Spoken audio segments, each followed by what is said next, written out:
Hey, yeah, it's me. Listen, I don't love my wife. I'm just using her. She means nothing to me. I'll see you later. Bye. I was about to walk into the kitchen. Then I heard my boyfriend's voice. She's not hard to love, she's just hard to leave. She pays most of my bills. I stopped. My hand stayed on the wall. I didn't move. I mean, she's stable, kind, responsible. It works. There was a short laugh. Not awkward. Comfortable. I didn't walk in. I didn't say anything. But in that moment, everything shifted. My name is Ave. And that was the moment I realized Daniel wasn't with me because he loved me. He was with me because I made his life easier. 3 years earlier, everything had felt simple. I met Daniel at a small dinner. Nothing loud. Nothing dramatic. He was sitting quietly, listening while others talked. When he spoke, it was calm. Measured. Direct. That was what I noticed first. Not charm. Not confidence. Just calm. We spoke that night. It felt easy. No effort. No confusion. The kind of conversation that doesn't make you think too much. After that, we kept seeing each other. Not every day. Not all the time. Just enough to slowly become familiar. At the time, my life was already stable. I was a software engineer. I had a steady job. A routine I understood. An apartment I paid for myself. My days were predictable. Work. Home. Rest. I didn't need anything complicated. And Daniel fit into that life without resistance. He started coming over after work. At first, just visits. Then longer stays. Then nights.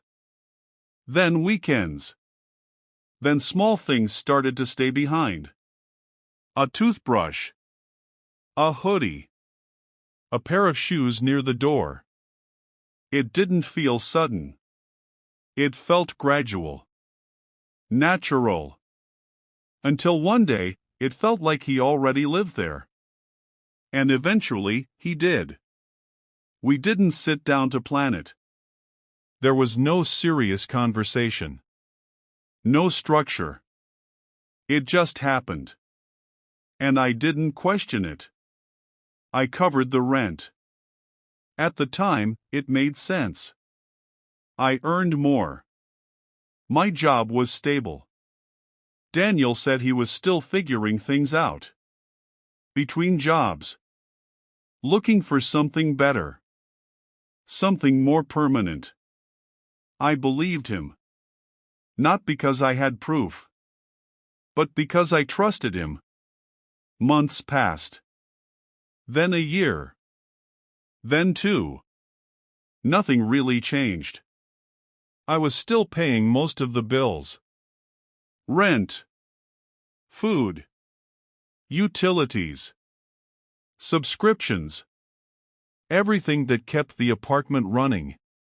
He contributed sometimes. But not consistently. There was always a reason. I'm working on it. I just need a little more time. I don't want to rush into something I won't like. The words always sounded reasonable. And I accepted them. We didn't argue. That mattered to me. No shouting. No tension.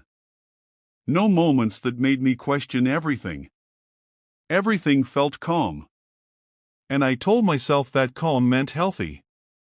That calm meant stable. That calm meant real.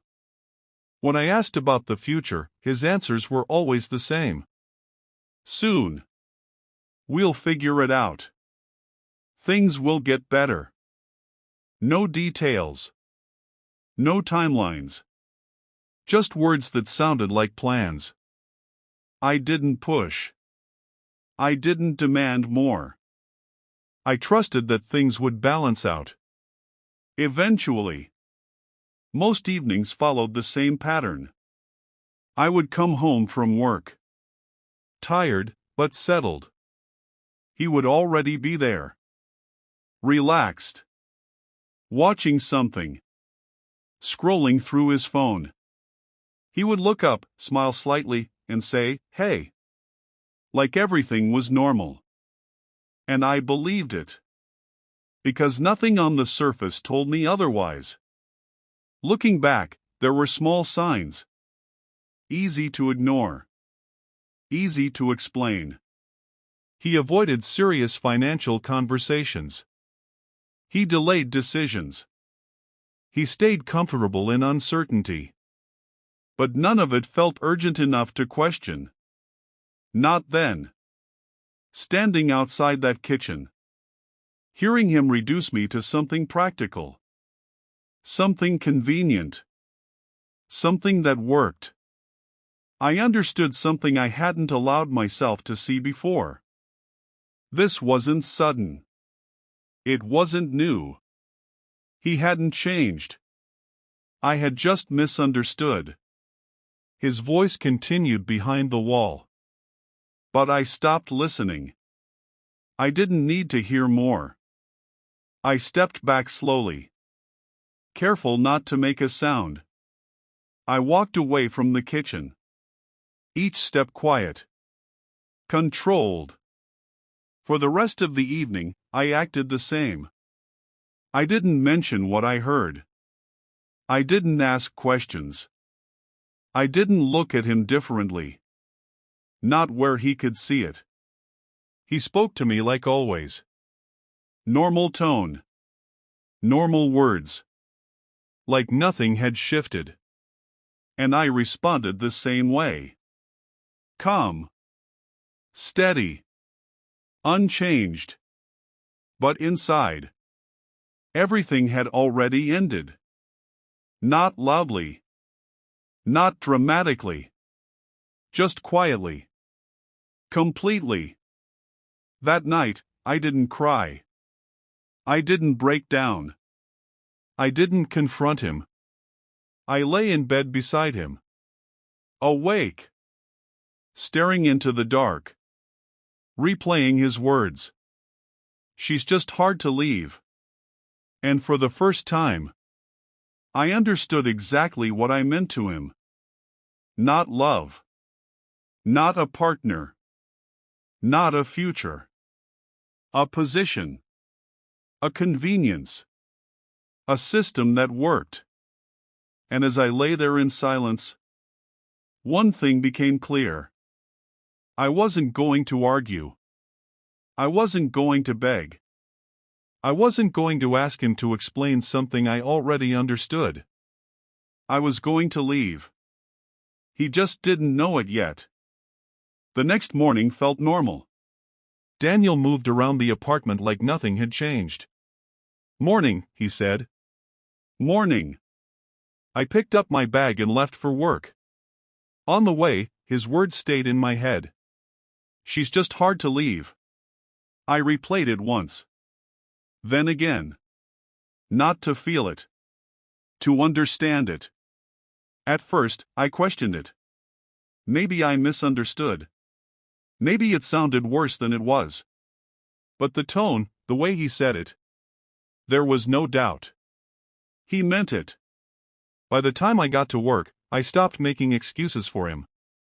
That evening, I got home at the usual time. He was on the couch. Phone in hand. Relaxed.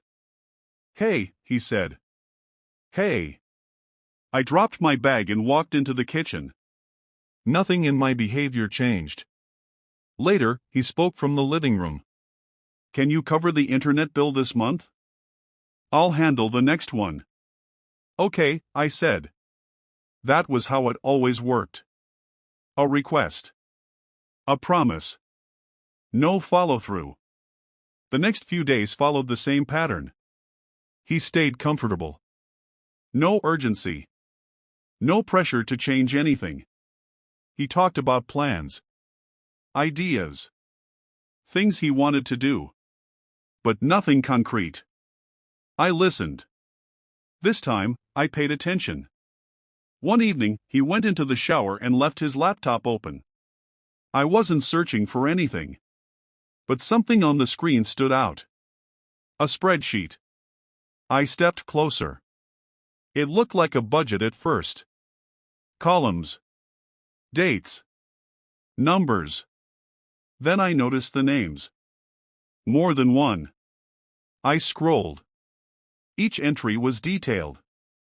Living expenses, savings, time frames. There was a column labeled exit. I paused. Then I saw my name. Next to it. Numbers. Months. Projected savings. Everything laid out clearly. How long he planned to stay. How much he would leave with. I didn't touch the laptop. I didn't close it. I stepped back. When he came out, I was already sitting down. "Everything okay?" he asked. "Yeah." He didn't question it. That night, I didn't say anything. There was nothing to ask. Nothing to confirm. I had already seen enough. I lay in bed, staring at the ceiling. The room was quiet. My thoughts were not. This wasn't random. It wasn't confusion. It was planned. Not just with me. With others before me. I thought about the rent. The bills. The time. And how all of it fit neatly into his system. By morning, my decision was clear. I wasn't going to argue. I wasn't going to confront him. I wasn't going to explain what he already knew. I was going to leave. But not immediately. Carefully. Quietly. On my terms. For the first time since I met him. I wasn't reacting. I was thinking ahead. I didn't say anything. The next morning, everything stayed the same. Daniel moved around the apartment like nothing had changed. "Morning," he said. "Morning." I picked up my bag and left. Same routine. Same pace. But inside, something had shifted. I wasn't adjusting anymore. I was observing. At work, I sat down and opened my laptop. For a moment, I just stared at the screen. Then I started writing things down. Not feelings. Not questions. Facts. Accounts. Bills. Subscriptions. Everything connected to both of us. I listed them one by one. Rent. Internet. Utilities. Streaming services. Then I checked ownership. What was in my name? What he had access to? What needed to change? I didn't cancel anything yet. I just mapped everything clearly. That evening, I got home at the usual time. He was on the couch. Phone in hand. Relaxed. "Hey," he said. "Hey." Nothing had changed for him. That made things easier. Over the next few days, I started making adjustments. Quiet ones. I changed passwords. Banking. Email. Subscriptions. Anything tied to my finances. I removed shared access. Not suddenly. Gradually. Nothing that would alert him.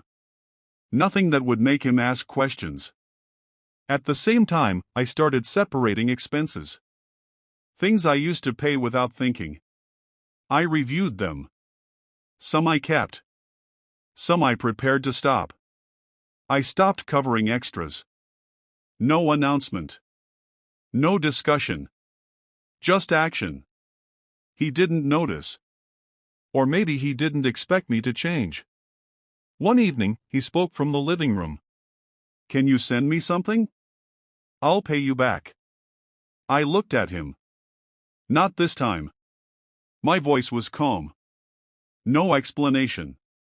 No argument. He paused. Just briefly. Then he nodded. All right. That was it. No pressure. No follow-up. That confirmed everything. He only relied on what was easy. And I had made things easy for a long time. That night, I reviewed everything again. Accounts secured. Access removed. Expenses separated. Everything was clear. Now I needed one more thing. My own space. I started searching that night. Not casually. Direct. I filtered by price first. Then location. Then how quickly I could move. I didn't scroll endlessly. I made decisions. Within 2 days, I found a place. Small. Quiet. Enough. I scheduled a viewing after work. When I walked in, it felt different. Empty. But steady. No shared routine. No expectations. Just space. I didn't hesitate. I signed the lease. Back at the apartment, everything stayed the same. Daniel moved around like nothing had changed. Comfortable. Certain. He didn't see it. He didn't feel it. That was the difference. I had already stepped out. This was just the final stage. I started packing. Not everything at once. Small things. Clothes I didn't wear often. Documents. Personal items. I moved them slowly. One trip at a time. No attention. No questions. Each trip made it easier. Each trip made it more real. And he didn't notice. Or maybe he didn't think I would leave. Because I never had. Because it always worked. One evening, he sat across from me talking about another plan. Another idea. Another soon. I listened. But there was nothing behind it anymore. No belief. No expectation. Just sound.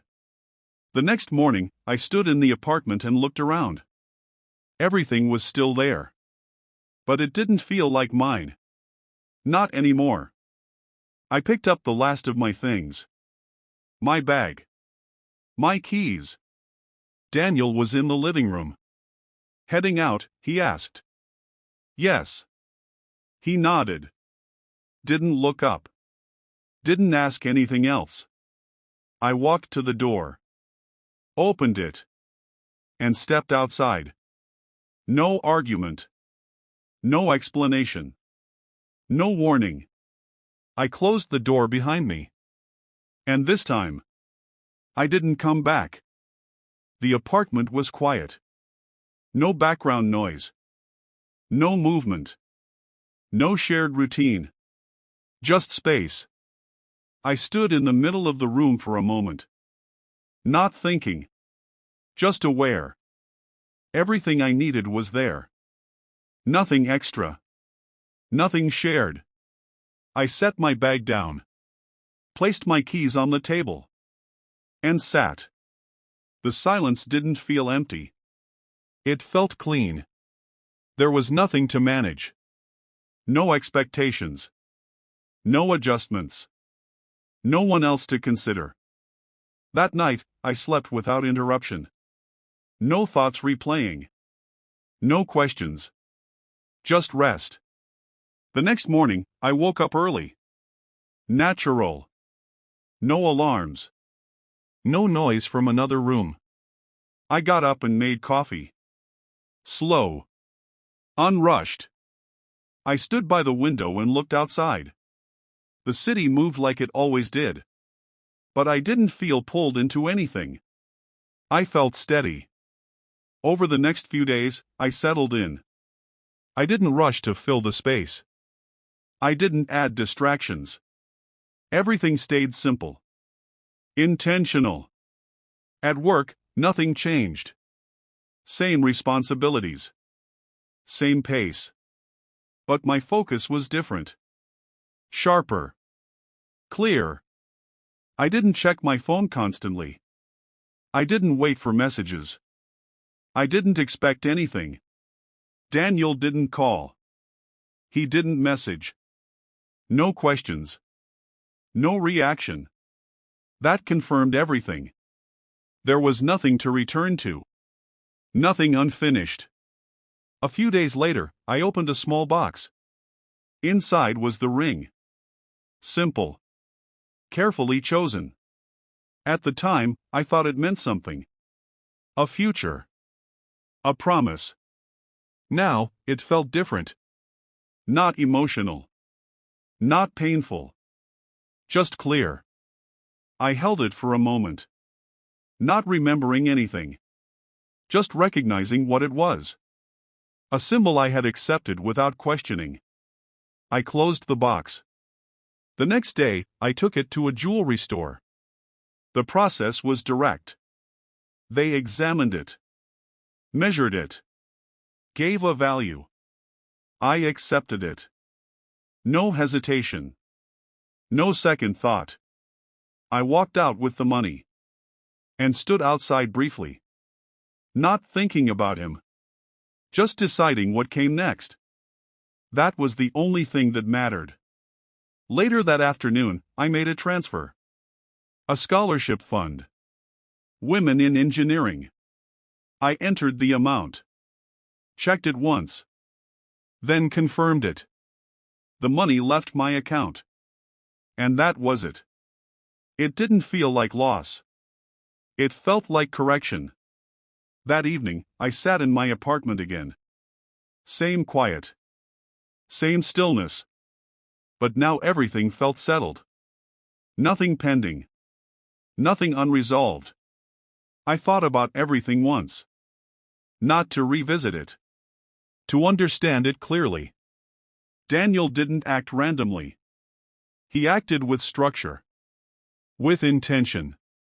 And for a long time, I accepted it without question. Not because I didn't see it. Because I didn't stop to examine it. Now I did. And that changed everything. I understood something simple. Fear can explain behavior. Uncertainty can explain choices. But it doesn't justify using someone. It doesn't make it acceptable. I wasn't angry. I wasn't bitter. I was aware. And that was enough. Days passed. Then weeks. Life continued. Work. Routine. Structure. But now everything belonged to me. Every decision. Every expense. Every direction. No imbalance. No confusion. Just clarity. One evening, I stood by the window again. Looking out at the city. Lights. Movement. Distance. And I realized something clearly. Stability isn't someone staying. It isn't shared space. It isn't quiet routines. It's honesty. It's clarity. It's knowing exactly where you stand. And now. I did. I didn't lose anything. I removed what wasn't real. And I didn't need closure. Because I already understood everything. A calm voice doesn't always mean honest intention. And this time, I would never confuse the two again.